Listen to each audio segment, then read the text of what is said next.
This is profound. If we have a $100 sale, most people in your industry, $50 of that will go to buy labor and materials, right? So half of it roughly goes to labor and materials. That means you have $50 left over for gross margin or gross profit. So half of your money goes towards labor and materials. But you have another 40% or $40 that goes towards overhead for doing things like what you're doing right now. You're doing training. Maybe you're going to attend the WET conference. Those things cost money. They're non-productive, and it goes into your fixed expenses. It has to come out of that sale, those fixed expenses. And it's about 40%. Now, some of the businesses I talk to, they're lucky to be making $10 on every 100. I mean, that's a healthy business. A lot of people I talk to are making 2, 3%.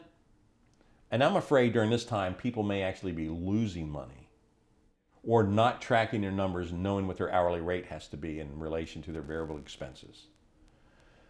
So if you do a job for $100, you've got $10 in operating profit. Well, if I do 2 jobs like that, I make $20 in operating profit. If I do 3 jobs like that, I make $30 in operating profit. So this is the model that I see a lot of people doing, is they're like, faster, faster, faster. Let's do more jobs. Can we get another job in today? Can we make 30 bucks? Can we make 40 bucks? Can we make 50 bucks? Faster, faster. Well, that's a new construction model, and it plagues our system.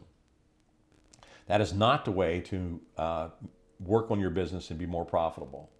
Let me show you this. What happens to the profit and loss statement if I think just a little bit differently? If I change my mind just a little tiny bit, what happens differently? Well, let's say that I'm out here on this $100 sale, and I say, Mrs. Jones, would you like some washing machine hoses with that? While we're here pricing, normally they're $150, but while I'm here, they're only $50. And she says yes. So now you have a $150 sale. Well, those $50 wash machine hoses, they cost you $25 in labor and material. About half the cost goes towards labor and materials. That leaves you with a $25 gross margin on your wash machine hoses. But to sell those wash machine hoses, you don't have to pay for any more gas. You don't have to buy another tire. You don't have to buy another software. You don't have to buy any more insurance. You don't have to pay any more rent. And so there's actually no more fixed expenses. Matter of fact, that's why they call them fixed expenses. On these wash machine hoses, it doesn't cost me any more other than labor and materials to install them. So on that wash machine hose, I actually make $25 in operating profit. I made more on the wash machine hoses than I did on the $100 job. Altogether, I made 25 plus 10 is $35. Or I made 3.5 times as much profit just by offering wash machine hoses while we're there.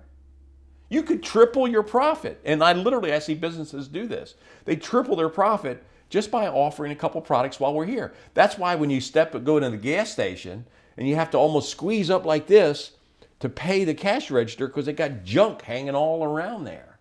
You think about it as just little pieces of junk. That's where they're making their profit because those are high profit items. It doesn't cost them any more for you to buy that little junket while you're there.